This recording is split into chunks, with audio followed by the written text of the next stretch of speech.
Share our secrets like gifts. So I normally share a few secrets that I've received on other college campuses to start things off. But here tonight, I was surprised in the dressing room with a whole fishbowl of Rutgers secrets. They were fantastic. They're over there on the table right now, along with some dark chocolate. So afterwards, please come over, read more of your secrets, have some dark chocolate, we'll have more fun. But here are some secrets from people right here on campus, maybe the person sitting next to you right now. When I was born, my dad had a girlfriend at the time that my mom didn't know about. My dad named me after his girlfriend, and my mom didn't find out until later. Oh. My life isn't as charmed as it seems, and I'm not as happy as I look. One time, me and my sister jumped my ex-boyfriend for cheating on me, and my sister ran to his car and stole his money. This is a postcard that was mailed to me not too long ago. I'm probably going to put it on the website soon. This one is a postmark from Canada. And on the face of it, you can see a drawing, like a sketch of an elevator. And almost every postcard I receive has a drawing, a collage, a photograph, something that further conveys visually the emotion of the secret. This one, it says, I feel guilty when I take elevators for one floor, so I limp when I get out. You might forget about that secret like 3 or 4 years from now, but I guarantee you, 5 years from now, you see somebody limping off an elevator, this night it's going to come flooding back. This is a postcard that has a picture of a couple underneath a tree with a heart, a red heart above their heads. It reads, I didn't enlist to escape you. I enlisted to pay for our wedding. Will you marry me? Oh, that's the crowd test secret, and you guys all passed. This is a good audience. I can tell already. This is one on the other spectrum of emotion. I work at a vet clinic.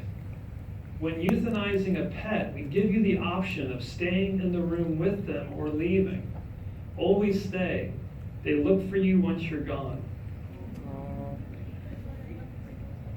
And this one came recently. I don't know who it refers to, but there's a presidential seal on the postcard. It says, I started a new job a couple weeks ago. I hate it. Nobody likes me. Sad. I don't really know what I'm doing.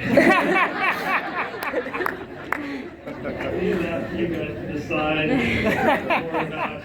This one has a wonderful drawing of King Babar from the children's storybook. And King Babar is reading a King Babar story in this picture, kind of a meta secret. This one says, when I was a child, I was constantly terrified that my entire life was just a story being read by King Babar to his children, and that someday he would close the book and my life would end. This is the last one up here in my box to share, and it simply says BFF with a flower next to the secret that reads, when my husband cheated on me, my best friend told me if I was meeting all his needs, he wouldn't be cheating on me. After my divorce, I had sex with her husband.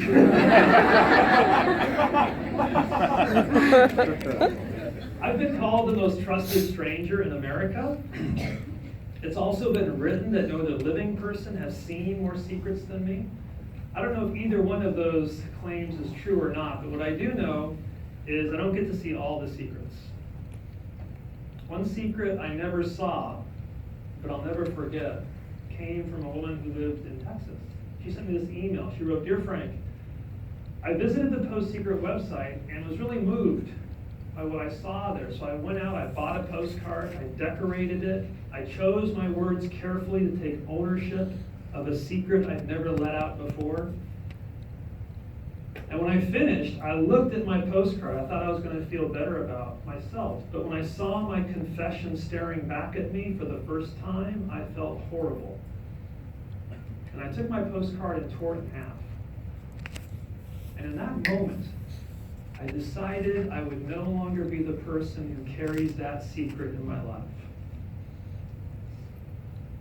I I love that story. I like imagining what the details of that secret might have been. But more than that, I think it reveals the transformative nature of our secrets. How sometimes we think we're keeping a secret, but that secret's actually keeping us.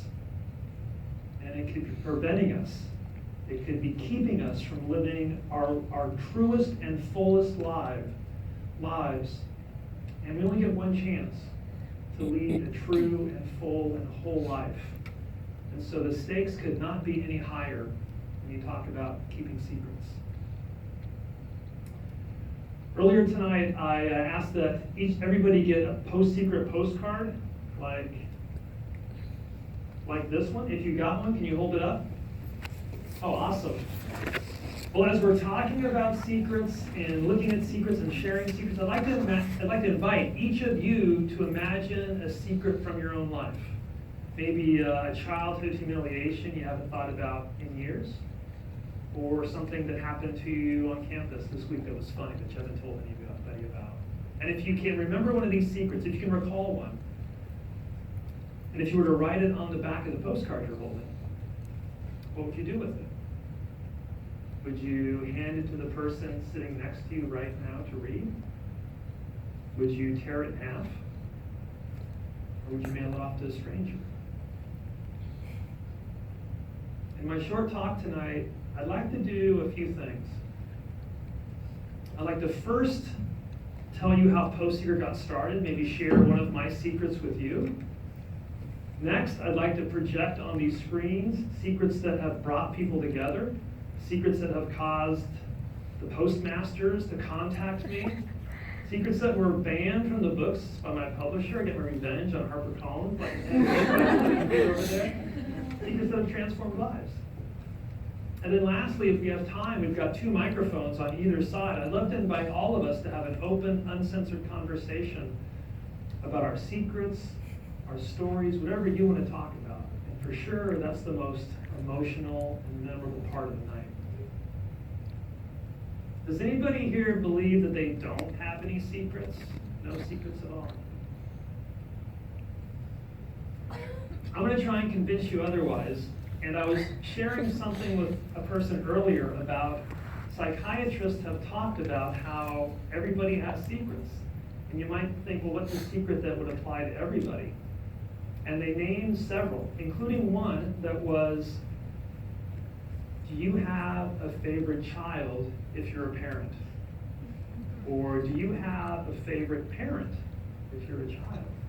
And if you do have a favorite parent, do they know about it? Well, that's a secret. In November of 2004, I had a crazy idea. I printed up 3,000 PostSecret postcards, just like the ones you guys have, inviting strangers to write down a secret anonymously on the postcard, decorate it, and then mail it to my home. And after work, I would get in my truck and drive to the dark streets of Washington, D.C., and walk those sidewalks at night, soliciting secrets from strangers. Yeah, it felt as weird as it sounds. I got all kinds of looks and reactions from people. Some people ignored me. Some people took a handful of postcards. Some people said, I don't have any secrets. But I always made sure they took a card because I know they've got the best ones. I didn't tell my neighbors or friends what I was doing because it did feel like this weird, crazy idea. At the time, I was a small business owner. I was a father, husband, living out in the suburbs, and I had this crazy postcard idea. I told my wife what I was doing, and she didn't really get it, but she supported me. My parents had been divorced for many years, but I called up my mom and told her I was asking strangers to tell me their deepest secrets. And she listened for a bit and then called the idea diabolical. And as I was on the phone with her, I Googled diabolical. I said, Mom, you mean of the devil, Satan's work? And it turns out, yes, that's exactly what she meant. And I know that because not too long after that call, my wife and I offered to send my mom a copy of one of the PostSecret books I was really proud of. And she said, well, let me think about it, and I'll call you back, and I'll let you know. And she did. A few days later, my mom called my wife and left this unbelievable voicemail message on her answering machine about it. It was so unbelievable that I recorded it from my wife's phone to my phone, and I brought my mom's voice here tonight to share with you guys a little bit later, so we have this to look forward to. I can tell you, my mom would be mortified if she knew her voice was going to be played here tonight in Camden. Maybe a little bit later for that.